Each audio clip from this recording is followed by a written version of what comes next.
What's going on, everybody? Welcome back to the channel. I appreciate you stopping by, spending a few minutes of your time here with me today. Today I wanted to share with you a short story from my past, right? Alright, so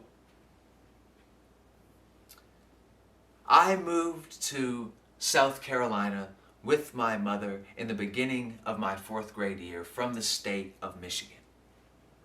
After we had been there for a couple of years, we experienced a record-breaking snowfall in the Carolinas. All right, it was a whopping 18 inches that just swept in overnight in a blizzard and completely obliterated the place where I was living. All right, and you wouldn't really understand unless you have been in the Carolinas through a freak winter storm like this. Being from Michigan, I was sort of used to the snow. I didn't really understand what the big fuss was about, right? I remember being in the 2nd grade and it snowing 2 feet overnight and still getting up, still waiting at the bus stop for the bus to pick me up and take me to school.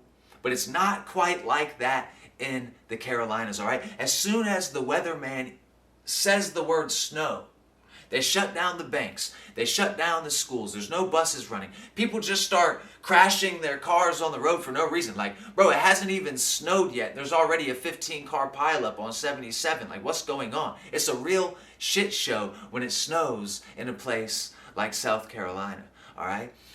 So needless to say, we had a snow week, all right?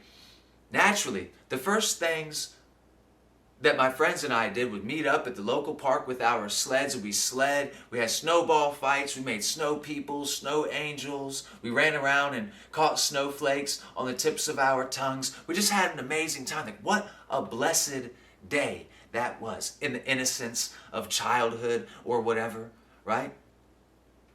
But, of course, I got sick.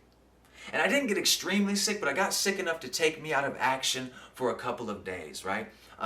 But I remember my mom giving me some medicine. I remember her giving me a pill like Tylenol or ibuprofen or something like this. And I took the medicine and I laid down. And after about an hour, hour and a half, I started to notice I was feeling a little bit better. A little more time went by and I felt completely fine. I felt better than ever. I took my temperature. My temperature was back to normal. My chills were gone. My body felt fine. So I threw on my coat. I ran straight back out the front door, met up with my friends, played just as hard as before, had a great time. I went home, had dinner, then bedtime rolled around. That pill started to wear off.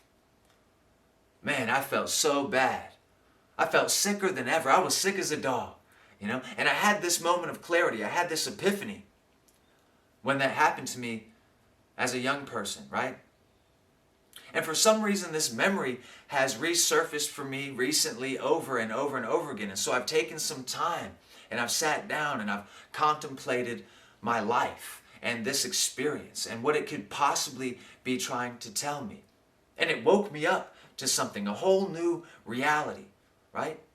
A whole new possible reality that I could experience if I could stop taking the pill. It made me question myself. It made me question my life and look around and say, is it possible that I've been taking the pill in different areas of my life just so I feel good enough to go back out and play, just so I feel good enough to go back to work? How many people sit at a job every day that they don't like for a paycheck? How many people are in relationships with people that they don't love anymore and that they don't even like? How many people can watch a football game or play a video game while their marriage goes up in flames around them? It's like we've manufactured a pill for the soul or something like this, right? And it's like the worst part about it isn't that with prolonged exposure to the pill, when you become a chronic user of the pill, that it can actually make you sicker than you ever were before. That's not even the worst part. The worst part is that it halts all of your hopes for personal growth and development and progress in your life. You won't ever be able to access your fullest potential while you take the pill. You have to get off of the pill. Whatever means necessary, but you've got to do it. I'll explain it to you like this, in a way that I learned about it, right? I play a particular video game. One video game. I love it. I had dreams of being the best that I could be when I played this video game. All right? I wanted to become one of the best players in the world at one point. And so I really committed to that, and I played my hardest, but at a certain point, I sort of became stuck. I couldn't get past the level where I was at, basically, right? And I didn't know why, but I started grasping at straws, and I was blaming it on my teammates. I was saying, well, it's the matchmaking. Like, I'm getting matched with all of these bad teammates. Of course I'm not going to win. Look at how bad they are. And that was the pill I was taking that allowed me to sort of not take an honest look at myself and see what I could improve on, right? So I had to sort of go outside of myself if I wanted to improve. I started looking at the pros and seeing in what ways could I emulate them, what advice could they give me.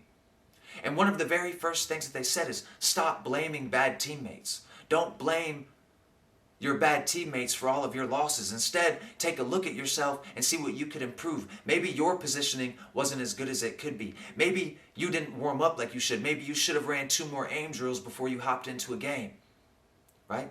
Maybe you could have communicated better. What are the things that you could do in the next game that are going to make you perform better than you did in the last game? That's how you're going to improve. So what kind of pill is it that I've been taking? You see?